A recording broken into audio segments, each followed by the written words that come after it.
Pessoal, então vamos lá, tá? Então vamos lá, vamos começar. Gente, a gente vai conversar um pouquinho sobre as protozooses hoje, tá? E depois, dependendo do nosso tempo, sobre os fungos, certo? O pessoal aí da mente já recebeu o material, os slides de protozooses. A gente já teve uma livezinha sobre o assunto e hoje a gente vai pegar um pouquinho para dar uma reforçada, ok? Então vocês podem ir mandando as perguntas de vocês e a gente vai trabalhando em cima das dúvidas. Enquanto isso, eu vou retomando algumas partes do conteúdo. Pessoal, uma coisa bem importante quando a gente fala em reino protista é vocês lembrarem que no reino protista nós vamos ter sempre 2 representantes. Então, para quem quiser tomar nota, complementar as anotações que a gente fez lá na live, enfim. Quando a gente fala no reino protista, nós sempre vamos ter 2 representantes. Então, de um lado nós temos as algas e do outro lado nós temos os protozoários. Então, a partir do momento, reino protista, eu tenho algas, protozoários. As algas, elas são seres autótrofos, elas vão fazer a fotossíntese. Nós vamos ter algas que são unicelulares. Nós vamos ter algas que são pluricelulares, e sobre as algas nós ainda vamos conversar, tá? E nós temos os protozoários. Quando a gente fala em protozoário, é importante lembrar o seguinte: todo protozoário, ele é, anotem aí então. Gente, assim, ó, se eu estiver indo muito rápido, eu não tenho quadro para ir explicando aqui, tá? Então, se eu estiver indo muito rápido, se quiserem que eu dê uma pausada para anotar, vocês vão falando aí, tá? Vocês vão me escrevendo. Então, quando a gente fala em protozoário, primeira coisa que eu quero que vocês anotem 3 coisas sobre protozoários, tá? Primeira, eles são unicelulares. Então, o protozoário é apenas uma célula, tá? Segundo, eles são heterótrofos. Então, são unicelulares, eles são heterótrofos e eles são eucariontes, isso é, né? Eles vão ter carioteca, certo? Bom, a partir disso, a gente vai trabalhar com os protozoários da seguinte maneira. A gente classifica, eu vou pegar aqui com vocês, os protozoários parasitas, porque a gente vai trabalhar as protozooses.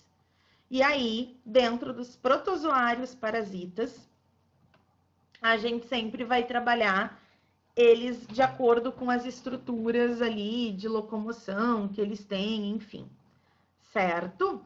Então, olha só, deixa eu tentar mostrar até aqui para vocês.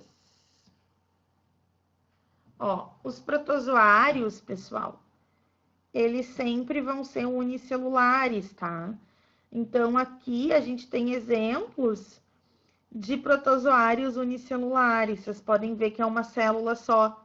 E observem que vocês têm o núcleo ali, ó, bem redondinho. Certo? Então, esse núcleo bem redondinho que tem ali, ele mostra a presença de uma carioteca, tá? Ok? Sim, eu vou mandar. É que, na verdade, o meu listão ele tá misturado com fungos e protozoários, então eu ia mandar antes, resolvi terminar fungos, e aí ontem não deu tempo de eu enviar. Mas vocês já receberam uma lista de exercícios de protozoários? Deixa eu ver aqui se eu não tô falando besteira. Uma lista preliminar. Não. Eu achei que eu tive. Não foi. Vão receber, então. Eu achei que eu já tinha até mandado. Sim, tá? Daí a gente pode usar a próxima live aqui no Pautalk para corrigir também, tá? Mas as perguntas vocês podem ir fazendo. Eu já envio hoje. Bom, de nada. Então, pessoal, assim, ó, o primeiro grupo de protozoários, então, quem está tomando nota, ou quem imprimiu ali o material, ou fez um resumo em cima do material que eu enviei, anotem ali, a gente vai começar com, tipo, protozoários, número 1, classe 1, tá? Que são as amebas. Quando a gente fala de amebas, elas se locomovem por pseudópodos, né? Elas vão se arrastando ali. Elas vão emitindo, elas vão fazendo prolongamentos do citoplasma e aí elas vão se arrastando, certo? Então, quando a gente fala no reino protista, primeiro grupo, então, aqui, ó, deixa eu botar aqui para vocês. Esse é o material que vocês receberam, só para vocês verem o título, ó, que são as amebas, que eu posso chamar de Filorhizópoda ou Sarcodina. Ok? Então, até aqui, ó, na imagem dá para ver uma amebinha. Elas vão se locomovendo ali, ó, por pseudópodos. Elas vão prolongando o citoplasma delas, certo? E com isso elas conseguem ir se locomovendo. Então, quando a gente fala das amebas, não são todas as amebas que são parasitas. Tem algumas que são de vida livre. Mas, obviamente, a gente vai puxar aqui para as amebas parasitas, tá? Então, assim, ó, pegando a questão ali das amebas parasitas, a primeira doença causada por ameba é a amebíase, que é aquela diarreia forte, em que se a pessoa não tratar, ela pode ter diarreia com sangramento. E aí, quando a gente fala dessas amebas, o contágio delas, ele é sempre fecal-oral. Então, a pessoa vai precisar ingerir o cisto de uma ameba que saiu nas fezes de alguém contaminado. E aí, como que vai acontecer isso? Fazendo consumo de uma água que não foi tratada, comendo um alimento cru, como uma fruta, uma salada, algo que não foi bem higienizado. Daí a gente fica pensando, tá, mas tipo na água vai ter, no alface pode ter. Gente, imagina, por exemplo, que tu mora lá no Lami, tá? E aí tu tem uma plantação de rúcula no Lami, tu tem a tua horta, agricultura e tal ali, familiar, enfim. E aí tu colhe o teu produto e tu vai vender na feira, ok. Só que tu vai irrigar a tua plantação com a água do rio. E a gente sabe que o esgoto em Porto Alegre não é todo tratado, né? Infelizmente. Então, tu usa a água do rio para irrigar a tua plantação e não é todo esgoto. O esgoto, tem muito esgoto que vai direto para o rio ali, sem tratamento, enfim. Aí tu vai lá para a feira e tu vai vender a tua rúcula e alguém vai lá e compra. E essa pessoa que comprou tá com preguicinha de lavar direito, né? Então, ela lava assim meia boca e aí tu vai lá e ela vai lá e come, ela ingere o cisto dessa ameba e ela tá doente. Certo? E num banheiro público, onde tu não lava as tuas mãos direito, por exemplo, tu não sabe quem entrou lá antes de ti, se a pessoa tinha ameba, se a pessoa tinha verme, tu não sabe o que essa pessoa tinha. Então, é complicado também. Quando a gente ingere o cisto da amebíase, esse cisto cai para o intestino e começa a replicar, e aí tu tem a disfunção intestinal. Então, vamos lá. Vamos tomar nota aí. 3 características da amebíase. Então, coloca amebíase. Para quem já tem o material, já está no material. Se quiser complementar. Contágio fecal oral. Então, esse é o primeiro esquema. Vocês querem que eu escreva isso no chat?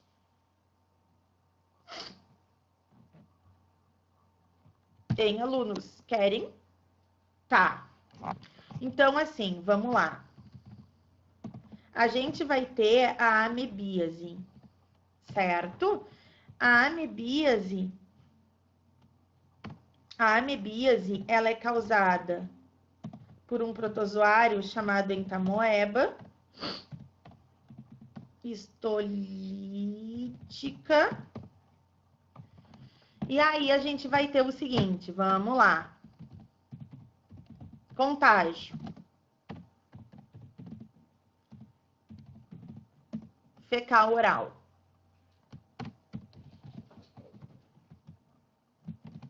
Sintomas.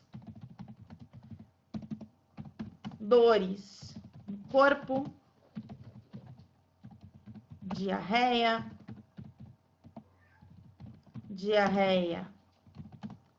Sangue. Cólicas. Profilaxia. Lembrem que a profilaxia é sempre a prevenção. Então, quando eu falo da profilaxia da amebíase, vai ser saneamento básico, água potável, higiene, hábito de lavar bem as mãos, higiene das mãos e alimentos, certo? Então, aí a gente tem um resumo da amebíase, tá? Certo? Tem uma outra doença que é a MAP. Então, vamos à próxima doença. Quando a gente fala da MAP, ela vai se chamar, na verdade, ela é meningoencefalite amebiana primária. É causado, depois eu vou mandar isso aí, é causado por uma amebinha chamada Nigléria. Então, prestem atenção, a MAP, ó, mandei. Essa é a próxima doença, eu devia ter traçado um risquinho, né? A MAP, ela é causada por uma ameba chamada Nigléria. É aquela ameba comedora de cérebro, que ela vai se alimentando do cérebro. Então, quando a gente fala da MAP, ela é uma doença que tem 99% de letalidade, tá? Só 1% das pessoas sobrevivem. E como é que a gente pega essa ameba? Essa ameba, ela vive em locais de águas limpas e quente. Então, a gente não tem no Brasil, tá? Essa ameba não existe no Brasil, ela é bem comum na Flórida. Então, em águas quentes e limpas. Então, como é que vai acontecer? A pessoa tá lá nadando bem feliz e essa ameba, ela vai entrar pela narina, tá? É esse aqui, ó, o caminho da setinha que ela vai fazer, ó. Olhem aqui no vídeo. Estão vendo as setinhas azuis? Então, essa ameba, ela entra pela narina, ok? E aí ela vai se localizar lá atrás do nervo óptico. ali onde tem aquele pontinho atrás do olho. Então, a pessoa começa muito a sentir dores de cabeça muito fortes, dor no fundo dos olhos. E essa ameba, ela vai replicando, causa morte muito rápido, tá? Então, eu só vou colocar aqui, ó, contágio, entrada pelas narinas durante o mergulho. Não tem tratamento, assim, o tratamento, ele só vai funcionar, ele funciona à base de corticoides pesados, se for nos primeiros momentos, tá? Nas primeiras horas. Deixa eu mostrar para vocês aqui, ó. Isso aqui é foto do cérebro de uma necropsia de uma menina de 8 anos que morreu na Flórida em função disso aqui, ó. Olha os pontos de hemorragia nesse cérebro. Vocês podem ver que aqui, ó, peraí, cadê? Deixa a prof se achar aqui. Ó, tem uma parte do cérebro que tá mais clarinha. Ela não estava afetada, ó. Estão vendo? E aí tem uma outra imagem que eu quero mostrar para vocês, que é uma área no corte interno ali do cérebro dela. Uma área de necrose, olha a setinha branca. Ops, deixa eu ajeitar aqui, ó. Apontando para a área de necrose. Eu vou virar o computador, que aí eu não tenho tanto o reflexo da luz. Eu acho que dá para ver melhor. Certo? Então, essa é a MAP.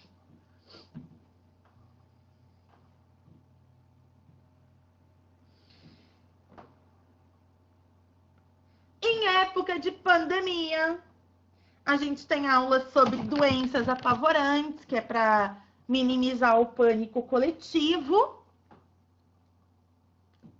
Mas, enfim, né, meu povo? Então, vamos lá. Agora, a gente vai continuar a nossa classificação. Então, eu vou escrever aqui no chat um resumão. Então, olha só, nós vimos reino protista, filo Rhizópoda, que são as amebas. Agora, eu vou botar o título aqui para quem quiser ir se organizando. A gente vai para reino protista, filo Ciliófora, que são os ciliados, tá? Então, e agora eu vou para os itens. Daí já fica tudo aqui no chat. Deixa eu testar se chat dá para copiar e colar. Dá! Que maravilha!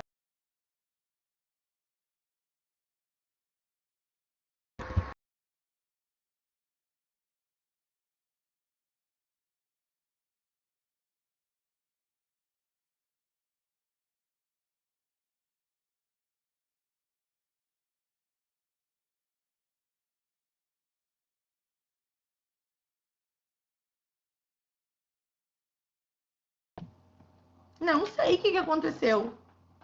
Caí, mas voltei. Enfim. Tá, estão me vendo? Estão me ouvindo? Ótimo. Que viagem. Tá, querem que eu escreva de novo? Não precisa, né? Bom, deixa eu organizar. Vou escrever de novo, porque daí fica tudo bonitinho. Então, a gente está em reino protista. E agora a gente vai pegar o filo Ciliófora, que são os ciliados, tá? E agora eu vou começar colocando os itens. Então, pessoal, nesse caso aqui, ó, a maioria é de vida livre, a maioria não causa doença. Um exemplo de protozoário de vida livre que a gente tem que saber é o Paramecium, tá? Eu não vou colocar aqui sublinhado porque é um chat. Então, o Paramecium, ele é um exemplo dos protozoários de vida livre, do grupo dos ciliados.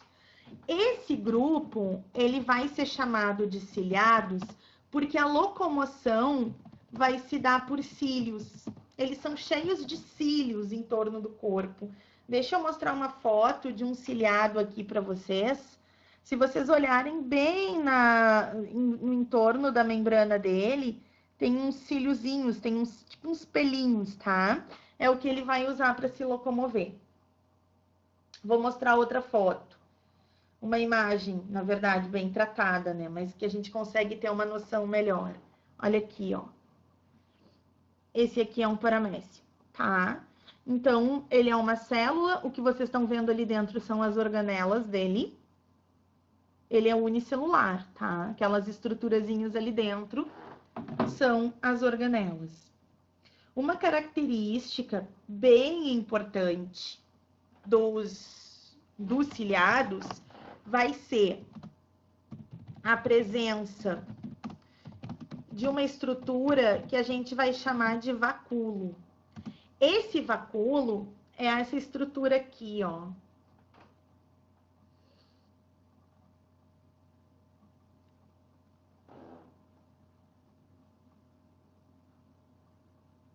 Parece um solzinho, uma florzinha, sei lá.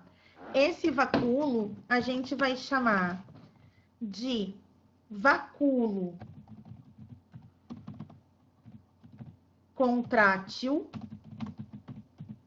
ou vacúolo pulsátil.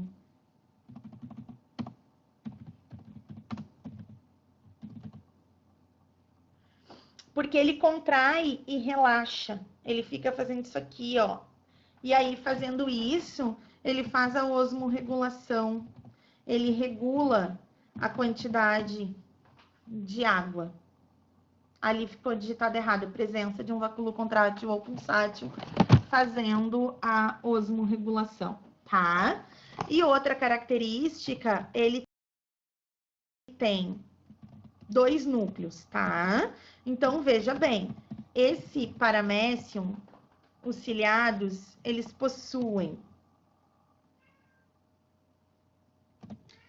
um macronúcleo, isso é, um núcleo gigantão, e esse núcleo gigantão, que é o macronúcleo, ele cuida das atividades metabólicas, né, do metabolismo, tipo respirar, digerir, excretar, ele faz todo o controle metabólico, tá?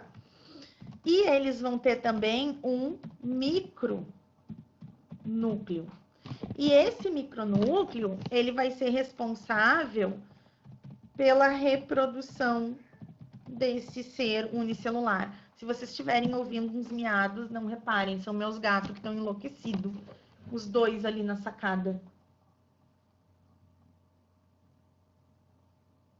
Eles vão se estressar. O gato tá implicando com a gata Orfeu. Eles vão derrubar minha casa, gente. Eles entraram agora. Bom, mas enfim, a gente vai ter um macronúcleo. Coisas que acontecem quando o professor dá aula direto da sua casa, né? Tem uns que tem criança, a criança começa a berrar. Enfim, eu tenho 2 gatos que estão correndo para lá e para cá, quase derrubaram meu Buda agora. Bom, enfim, eles vão, que é um núcleo vegetativo, ele vai cuidar do metabolismo, e um micronúcleo que vai cuidar da reprodução. Certo? De boas até aí, alguém tem alguma pergunta? Não? Existe doença de protozoário ciliado? Existe. Existe sim.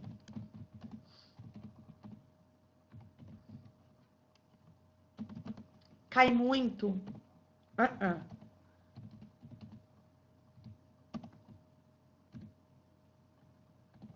Que doença que é? Balantidíase, tá? A balantidíase, vamos aos fatos. Contágio é bem parecido com a amebíase, só que a diarreia é mais branda. Então, contágio fecal oral, que eu já expliquei para vocês. Sintomas da balantidíase ou balantidiose, tanto faz. Diarreia, cólicas, dores de cabeça. E a profilaxia, pessoal, vai ser a mesma da amebíase, que vai ser o quê? Saneamento básico,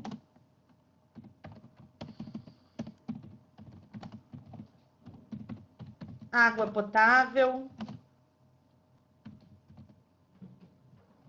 higiene das mãos e alimentos.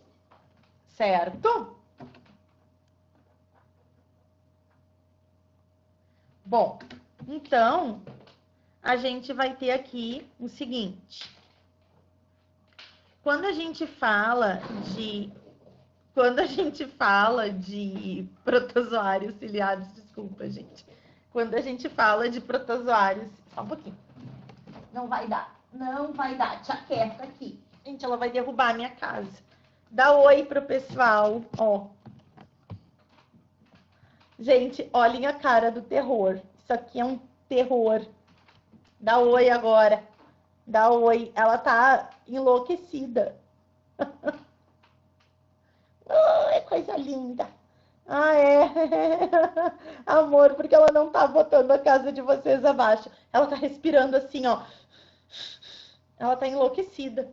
Ela tá implicando com o irmão dela.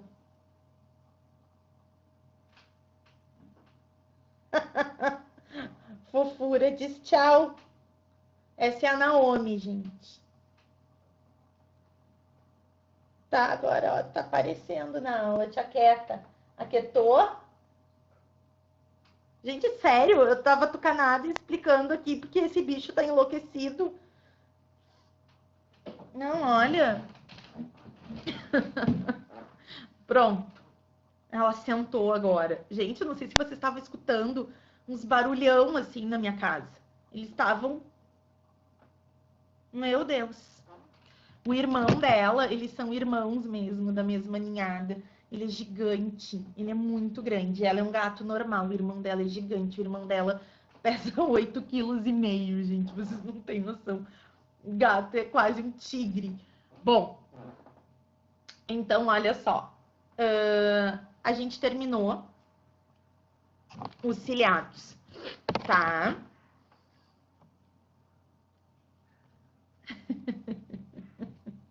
A gente terminou os ciliados. Se der tempo, vai. Se der tempo, vai ser hoje.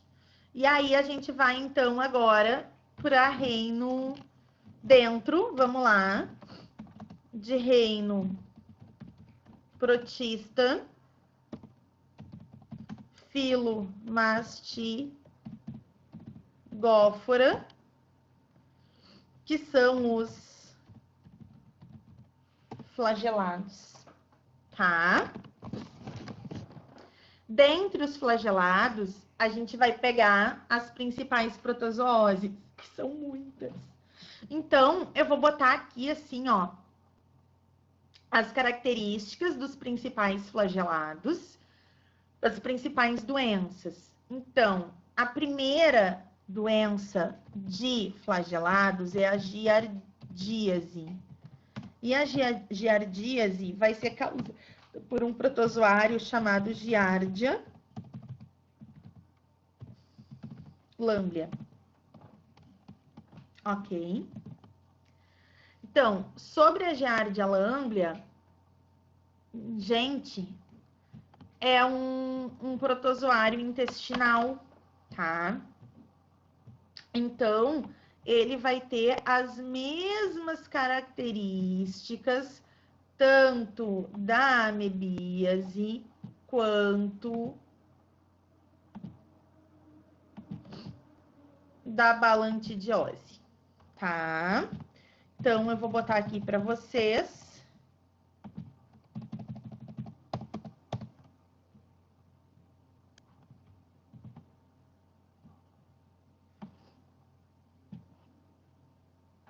Ok. Bom, a giardia, eu quero que vocês lembrem que a giardia é aquele protozoáriozinho que tem uma cara meio engraçada, assim, meio sinistra, ó.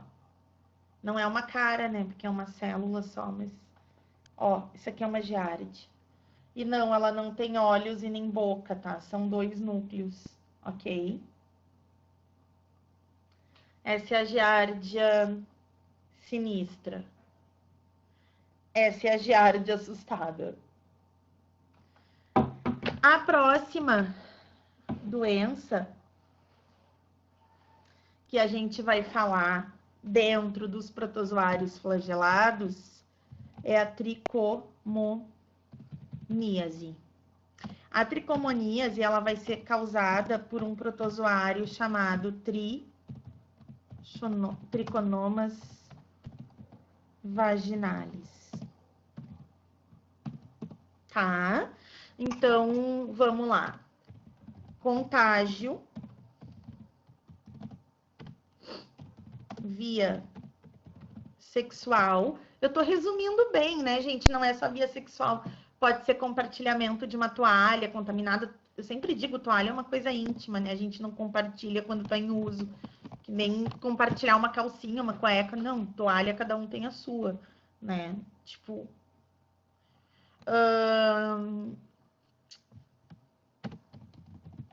Sintomas: inflamação da uretra, que é uma uretrite, coceira, só que olha só, a gente não vai chamar de coceira, a gente vai chamar de prurido. Então, essa coceira, esse prurido vai ser nos genitais.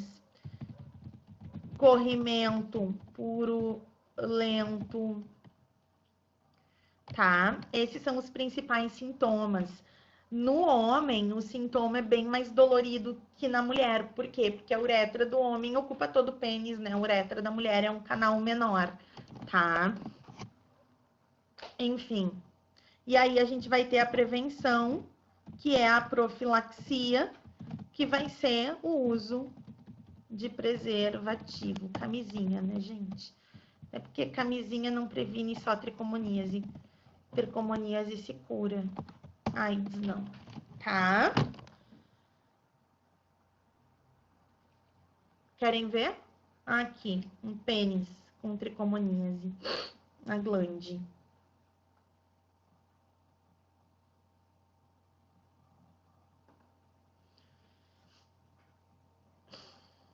Vagina. Ah, que cena maravilhosa. Que maravilha.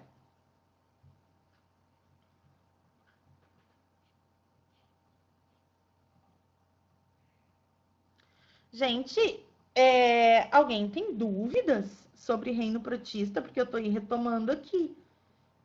Ninguém tem dúvida. Tá bom? Vocês querem que eu continue revisando isso? Se ninguém tem dúvida, vocês têm mais dúvida em fungos?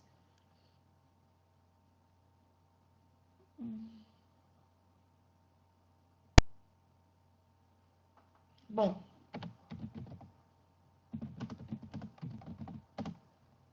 Tá ótimo. Então tá. Então, assim, ó, doença, tá ótimo, perfeito. A outra que a gente vai ter é a doença do sono, que a gente também chama de tripanossomíase africana, tá? E ela vai ser causada por um protozoário chamado Trypanosoma gambiense. A doença do sono, ela é restrita na África subsaariana. É lá embaixo do Saara, então aqui não tem. Então, quando a gente fala dessa doença, vamos lá. O contágio, ele pode ser de várias formas, tá? Então, tem o contágio via sexual, sim. Tem o contágio via transfusão.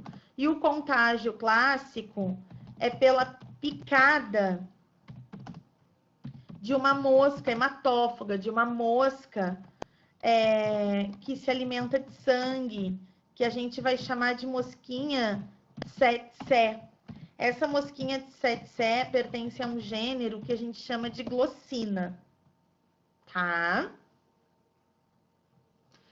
Então, os sintomas da doença do sono, eles não são cobrados, então não costumam ser cobrados. Eu vou comentar aqui com vocês, tá? A pessoa sente ansiedade. Agora, olha só, vamos ver quem se identifica com esses sintomas, assim. Ansiedade, irritação, sono de dia, insônia de noite e crises de violência se forem acordados.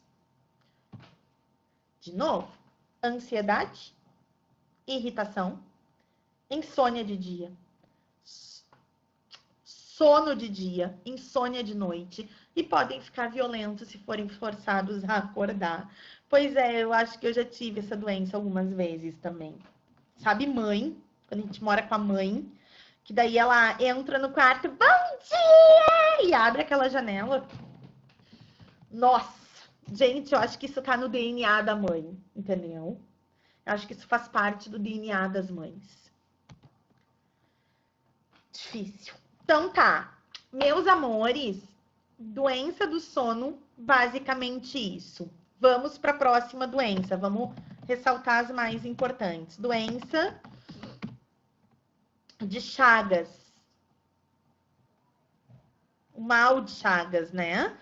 Que é conhecido como o nome oficial lá na faculdade de medicina. Vocês vão aprender com outro nome, não vai ser mal de Chagas, vai ser trypanosomiase americana.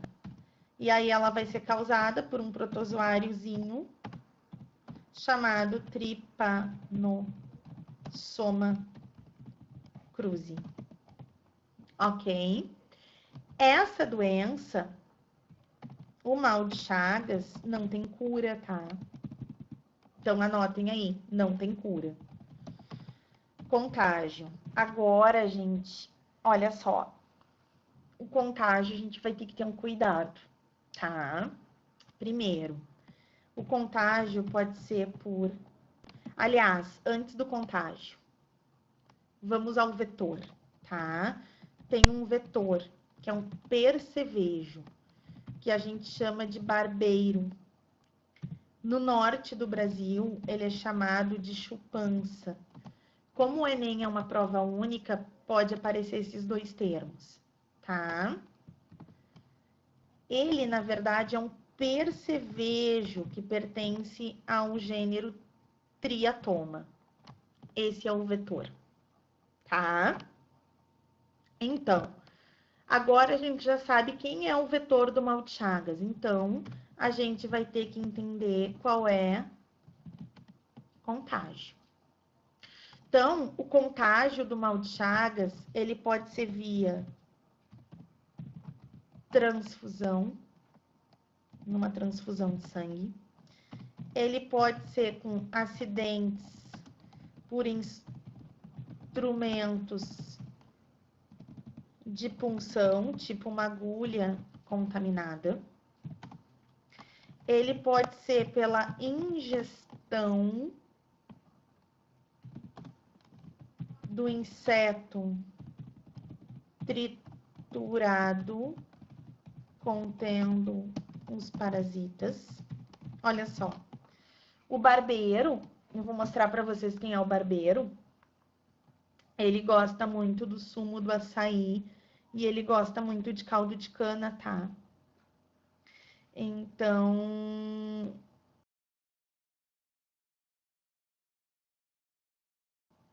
há uns anos atrás, em Jurerê, a galera de cana contaminada, tá?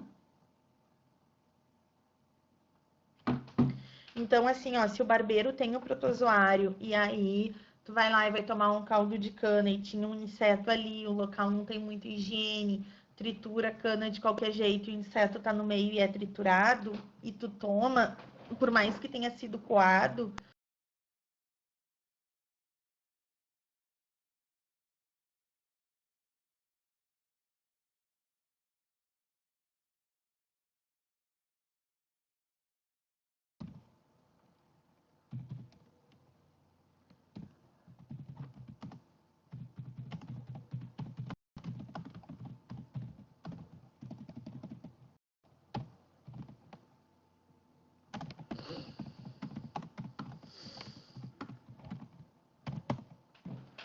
Então, olha só.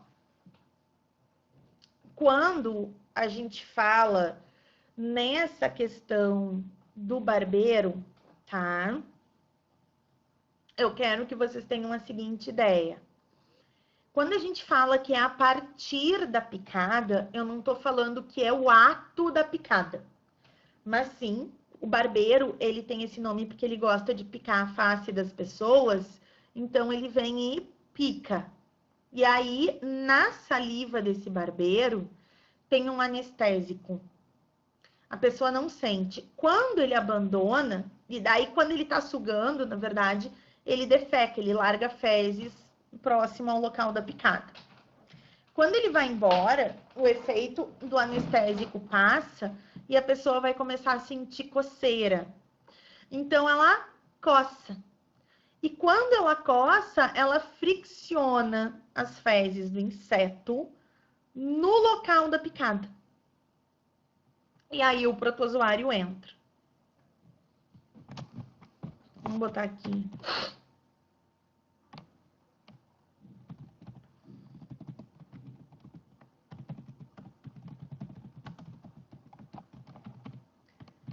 Manifestações clínicas. Hipertrofia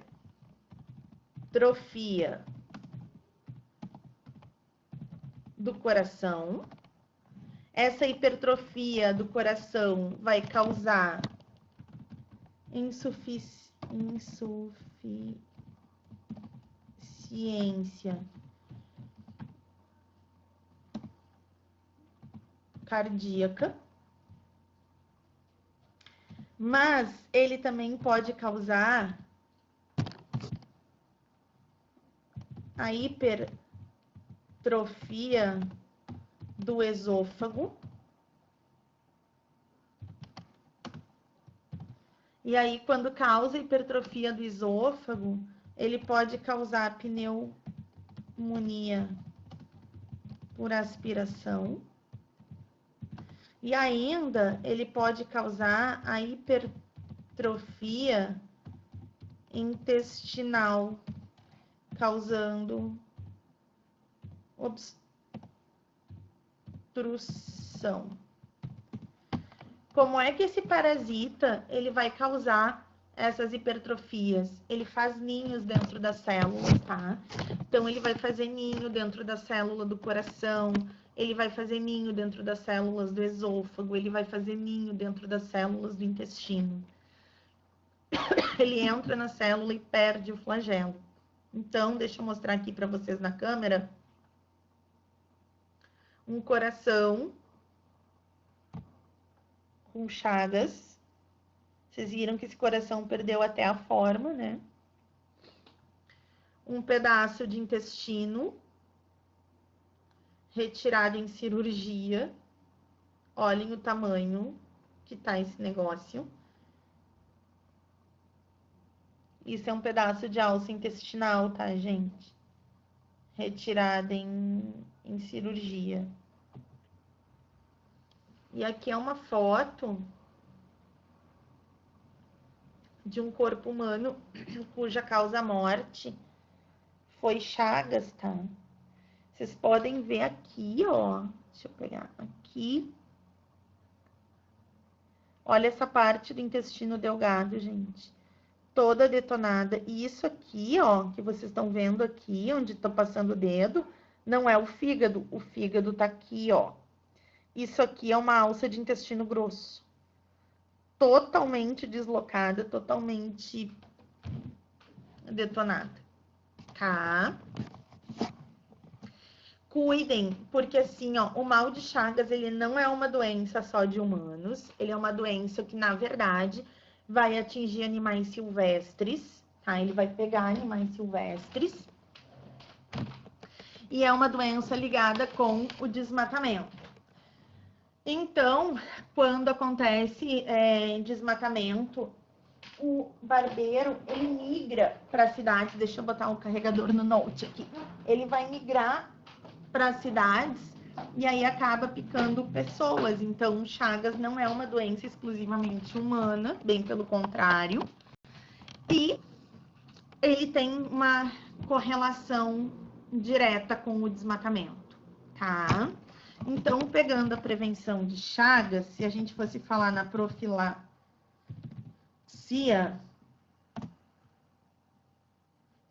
controle do vetor, uso de telas para não deixar o inseto entrar em casa, enfim, tá? Fechou? Nenhuma dúvida? Então, vamos lá. Próxima doença. A última de flagelados, tá? Então, agora a gente vai ter a leishmaniose. E aí eu quero que vocês prestem bem atenção, porque existem dois tipos de leishmaniose. Então, quando a gente fala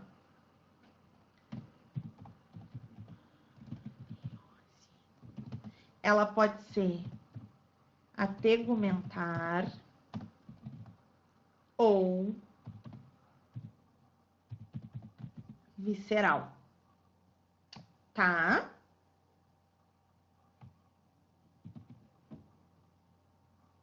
Aí. Importante. Bem importante. As duas leishmanioses vão ter o mesmo vetor. Então, quando a gente fala no vetor, vai ser um mosquito que a gente vai chamar de mosquito palha. Cuidem, porque muita gente confunde com o mosquito da malária. O da malária é o prego, tá? Esse mosquito palha, ele tem dois gêneros. Ele pode ser um mosquito do gênero Phlebotomus ou do gênero Lutzomia.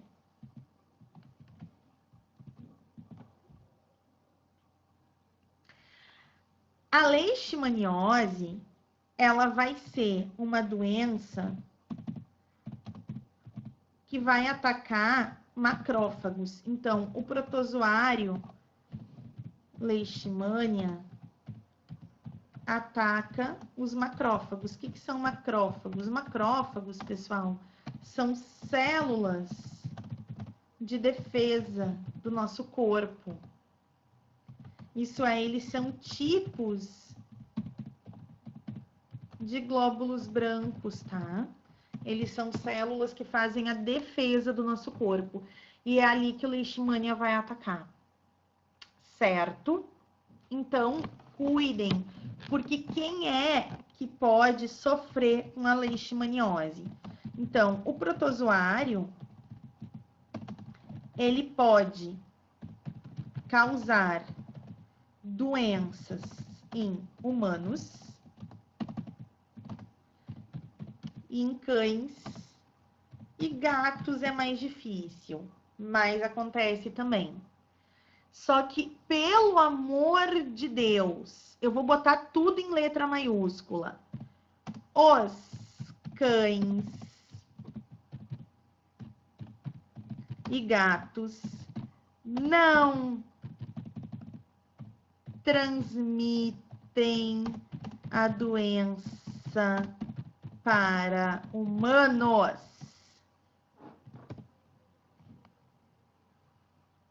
Acentuei doença ali, gente. Estou escrevendo e falando, eu me confundo, certo? E humanos não transmitem para cães e gatos. A transmissão da leishmaniose só vai ocorrer pela picada do mosquito. Não tem outra forma. Então, o mosquito tem que picar. Isso significa que se tem um cachorro com leishmaniose, ele não vai te passar, tá? Então, a transmissão ocorre apenas pela picada do mosquito palha. Só assim. Ok? Então, aqui a gente vai fazer uma dinâmica um pouquinho diferente. Antes de eu falar dos sintomas, eu vou direto para profilaxia, tá? Então, gente, assim, ó, para seres humanos tem tratamento, para animais não. Então, geralmente, quando um animal tá com a leishmaniose, se sacrifica, porque é muito sofrida a doença e ele pode acabar sendo picado por mosquitos que vão espalhar, tá? Tem alguns relatos de animais que conseguiram curar dessa protozoose, mas não é nada certo, tá? Então, assim, quando a gente fala na profilaxia, a gente vai ter controle do vetor. Isso é, do mosquito. Ah, mas como que eu faço o controle do mosquito? Quando tu faz um controle para dengue, de não deixar água parada, acumulando em pratinho, por exemplo, tu tá fazendo um controle para qualquer mosquito. Para dengue, para febre amarela, para leishmaniose, para qualquer coisa. Então, controle do mosquito. Vacinação dos animais. Tem vacina para leishmaniose para animais, não tem para ser humano. E cuidem, porque o Enem já veio cobrando isso. Uso de coleiras específicas nos animais. Às vezes a pessoa não tem grana para vacina. E aí tem, assim como tem essas coleiras antipulga, tem coleira que previne a leishmaniose, tá? E aí o mosquito não chega perto desses animais, beleza? Então, vamos aos sintomas, porque como eu disse para vocês, são 2 tipos de leishmaniose. Então, a gente vai ter que ver as duas. Então, olha só, eu vou botar aqui sintomas da leishmaniose tegumentar. A leishmaniose tegumentar, ela é conhecida popularmente como úlcera de Bauru, tá? Então, quando a gente pega ali, deixa eu pegar aqui para mostrar para vocês, vão ser erupções da pele e deformação facial. Esses são os sintomas da leishmaniose tegumentar. Então, começa com uma ulceração. Peraí que eu vou mostrar, só que fechou aqui.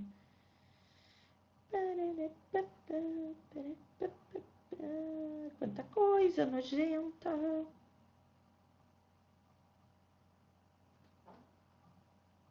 Começa com uma ulceração, tá? Estão vendo? Tcharam. Que delícia para ver antes do almoço. E aí, se a pessoa não tratar, ela perde o nariz, perde parte da boca, e aí não nasce outro nariz, né? Aí depois só reconstrução facial, querem ver? Posso mostrar? Ah, posso, né? Quem não quer, fecha o olho. Ó.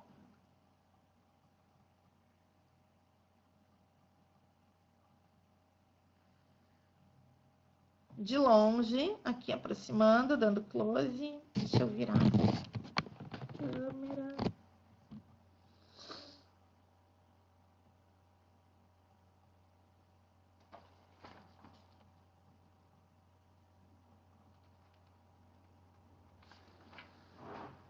Tenso, né? Ok? Então, agora a gente vai para os sintomas da leishmaniose visceral. A leishmaniose visceral, ela é chamada de calazar. Droga, apaguei tudo. Eu sou muito idiota mesmo, tá? Olha só. Deixa eu botar aqui. Eu apaguei o negócio que eu tava escrevendo. Deixa eu pegar aqui. Leishmaniose, sintomas da leishmaniose. Ai, Jesus. Calazar. Calazar.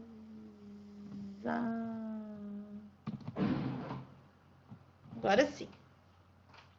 Então, aumento do baço, esplenomegalia, já explico, só um pouquinho.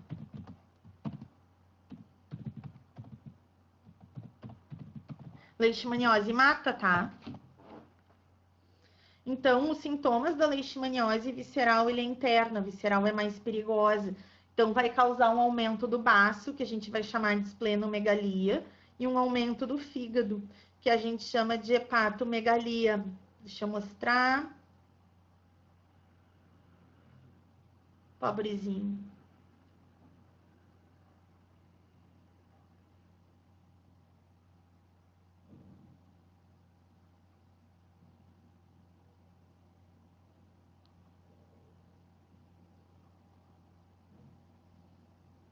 Certo? Fechou? Nenhuma dúvida?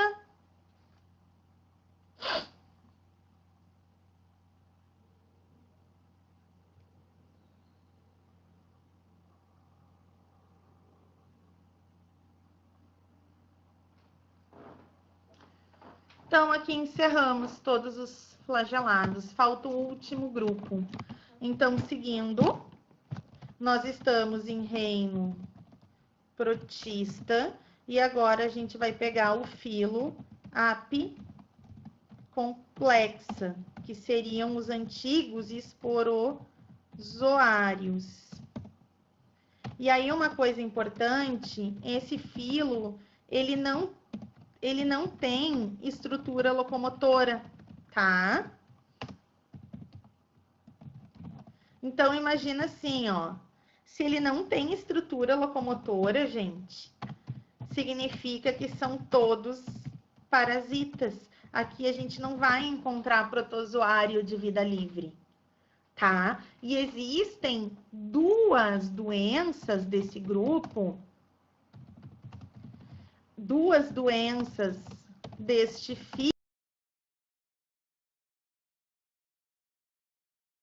filo, que são as famosas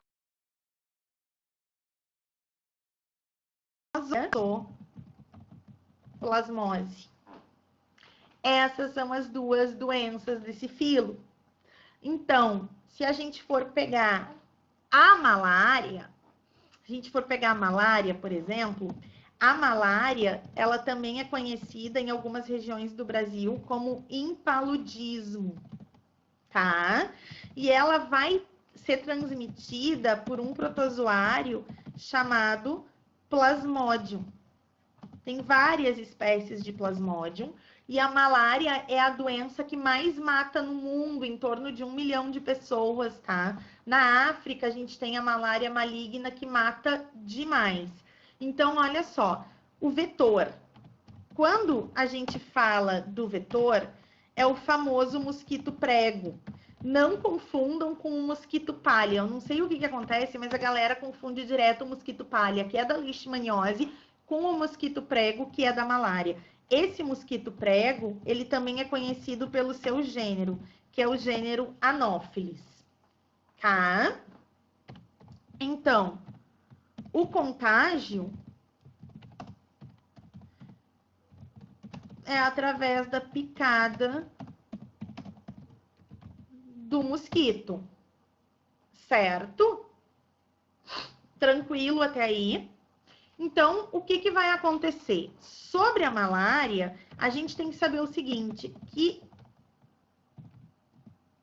a malária causa o rompimento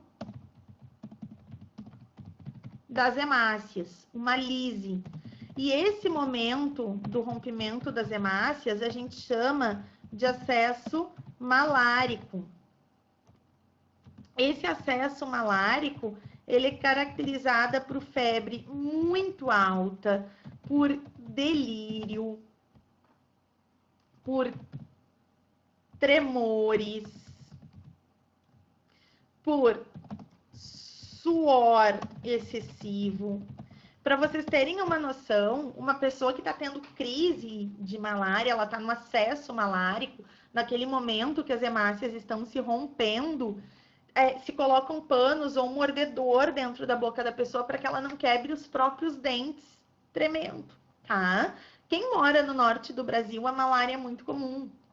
Eu já tive vários alunos do norte aí que já passaram por malária mais de uma vez, inclusive, tá? Ai, falhou o áudio. Em que parte?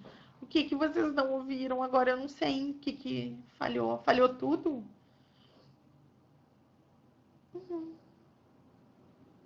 Fiquei triste agora. Bom, vamos lá.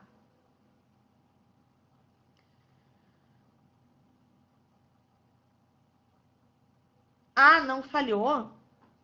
Fui eu que fiquei quieta?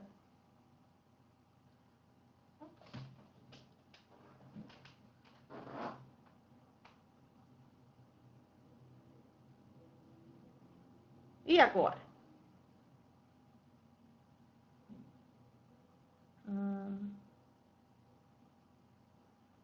Pode ser. Francisca, depois qualquer coisa tu me chama no direct lá do Insta, que daí eu falo contigo depois da live, tá? Depois do pauta, qualquer coisa se tu ficou com dúvida. Malária causa rompimento. Ah, olha só. Sobre a malária, ela tem um período de incubação, tá? Esse período de incubação é de 8 a 30 dias e ocorre no fígado. Quando inicia a doença, os protozoários vão contaminar as hemácias, causando o rompimento. Então, após a incubação,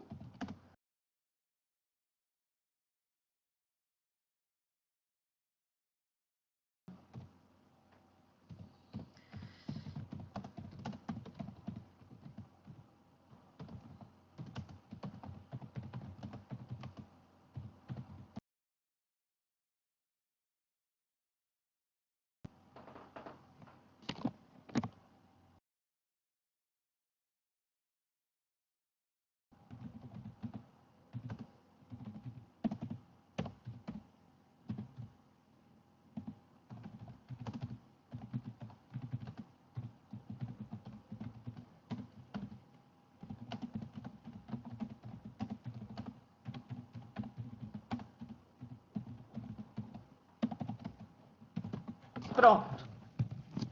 Então, depois desse período de incubação, de 8 a 30 dias, que acontece lá no fígado, os protozoários, eles vão invadir as hemácias, tá? E aí eles rompem essas hemácias. É um momento em que vai acontecer o acesso malárico, beleza? A malária benigna, ela é chamada de... A malária benigna é a terção ou quartã benigna, ela não mata. A pessoa fica ciclando nesse ciclo, assim, tipo, a terçã, de 3 em 3 dias, ela tem esse ciclo de febre, isso pode se prorrogar por 1 mês. A quartã, a cada 4 dias, tem esse ciclo de febrão. A maligna, ela mata, por quê? Porque ela faz uma aglutinação de hemácia. As hemácias se aglutinam, formando, tipo, coágulos, né? E aí tu tem a obstrução, o entupimento dos vasos sanguíneos. E a pessoa morre roxa, porque para a circulação, tá?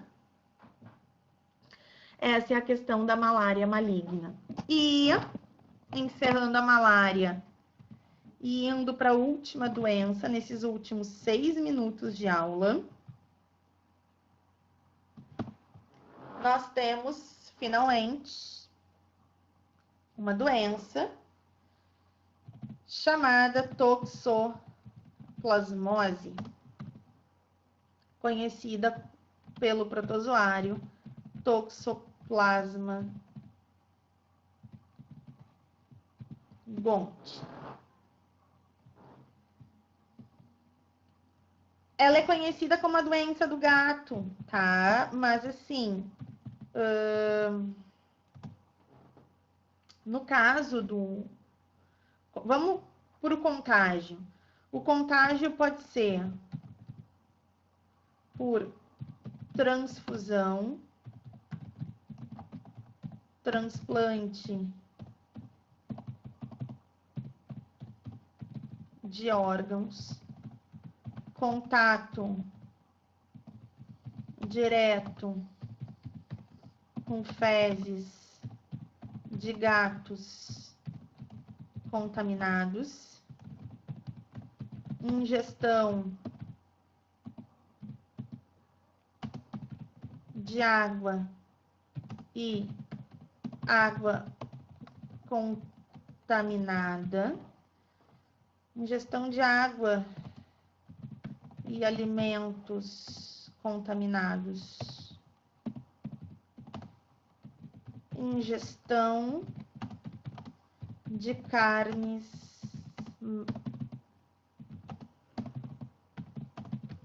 mal passadas. Essas carnes podem ser de peixe, aves, gado, suínos, caprinos e etc. A toxoplasmose ela é uma doença cosmopolita, a gente vai encontrar em qualquer lugar. E a forma mais comum de contágio da toxoplasmose vai ser pela ingestão de salada e fruta mal lavada e carne mal passada, tá? A forma mais difícil de pegar a toxoplasmose é pelas fezes do gato. Por quê? Porque o gato tem que ter o toxoplasma. E aí tu tem que mexer lá no cocô do gato e depois levar as mãos na boca, tá? Antigamente, nas pracinhas públicas, tinha aqueles escorregadores que caíam em caixas de areia. E quem tem gato, quem já teve gato, sabe que areia é banheiro de gato. Então, às vezes, quando a gente era criança lá, a gente estava brincando nas pracinhas, e aí sempre tinha um guri, uma praga de um guri que achava um cocô de gato enterrado na areia e pegava o cocô. Ah, esse é um cocô, vou jogar em você. Saía todas as crianças correndo, chorando e tal. Gente, aquilo ali era um poço de contaminação para toxoplasmose, tá? Hoje em dia a gente já não vê mais areia em pracinha justamente por isso. Aí sim, ficou conhecida como a doença do gato. Mas se a gente for pegar o Japão, ele é o país do mundo que mais tem índice de toxoplasmose por causa do alimento cru, do sushi, do sashimi, enfim, certo? Porque se tiver o protozoário no músculo de um animal e esse músculo estiver cru ou mal passado, quando tu come essa carne, tu contrai o toxoplasma, tá? Então, olha só, quase todo mundo, se fizesse o teste, daria positivado para toxoplasmose. Mas em 90% das pessoas é uma doença assintomática. E ela é mais comum em imunodeprimidos, tá? Ela é mais comum em pessoas que estão fazendo quimioterapia, soro positivadas para o HIV, que já estão em manifestação da AIDS, enfim. O que não significa que tu não possa expressar se tu não se enquadre nesse grupo. Recém-transplantados também, aquela coisa toda, tá? O que acontece, gente? Deu aquela epidemia em Santa Maria e aquilo a gente sabe que foi pela água, que não foi bem tratada, porque uma cidade inteira não pega toxoplasmose ao mesmo tempo do nada. tá? Então, a água contaminada também é um fator de risco. Agora, qual vai ser a diferença? Em todos os animais, o toxoplasma fica no músculo. Então, o toxoplasma na gente, no porco, no boi, no cavalo, ele é o porco, o boi, o cavalo, nós somos hospedeiros intermediários. Nos felinos, ela fica no intestino. Por isso que sai no cocô do gato. Então, os felinos são os únicos hospedeiros definitivos para essa doença. E isso já foi questão em vestibular. Então, eu vou colocar aqui. Felinos são os únicos hospedeiros definitivos do parasita. Olha só, eu vou terminar em 2, 3 minutinhos, tá? Vou passar 1, 2 minutos. Ano passado, circulou um vídeo no WhatsApp de um rato correndo atrás de um gato. Quando o rato pega o toxoplasma ele migra para o cérebro do rato, causando loucura no rato, tá? E aí o rato vai querer enfrentar o gato e ele vai morrer. E aí quando o gato comer o rato, ele pega a toxoplasmose, certo? Na África já foi comprovado que tem algumas espécies de macaquinhos que quando tem o toxoplasma também migra para o cérebro desses macaquinhos. E aí quando esses macaquinhos avistam tigres, eles querem bater nos tigres. E óbvio, eles viram um lanchinho de tigre, né? E aí os tigres pegam o toxoplasma. Mas, olha só, para encerrar aqui, quando a toxoplasmose é adquirida, isso é, quando a gente pega a toxoplasmose na idade adulta, ela pode causar danos na visão e dores musculares.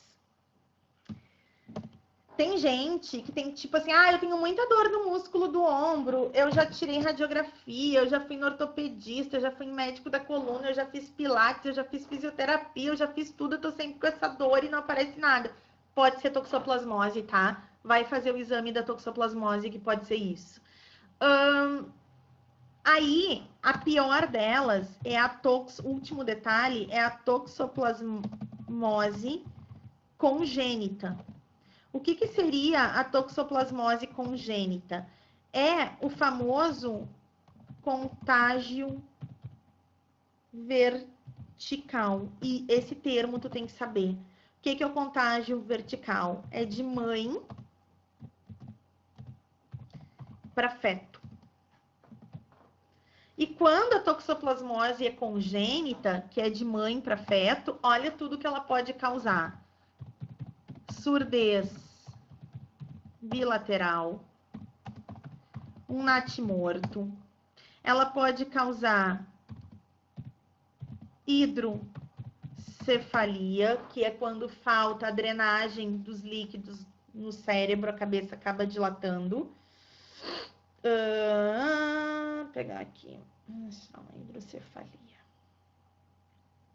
Ó.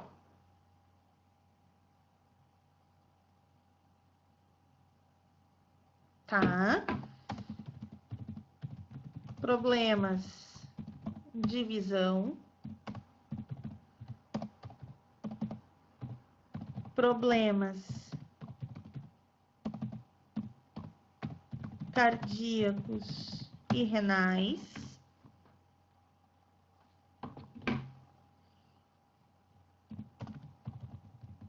Atrofia cerebral. A hepatomegalia, que é um termo que a gente já usou hoje, a gente já sabe que é aumento do fígado. E a esplenomegalia, que também é um termo que a gente já usou hoje, a gente já sabe que é o aumento do baço. Então, nesse momento, a gente conseguiu dar um revisãozão em protozoários. Acabou aqui, fungos não deu tempo, tá? Claro, né, gente? A gente viu aqui, quem viu lá na live viu que, tipo, a gente teve bem mais detalhado, né? Aqui a gente deu uma revisão ali nos principais pontos para a prova, tá? Então tá, meus amores. Tchau para vocês. Beijo grande. Obrigada pela presença. Tchauzinho. Beijos para todos.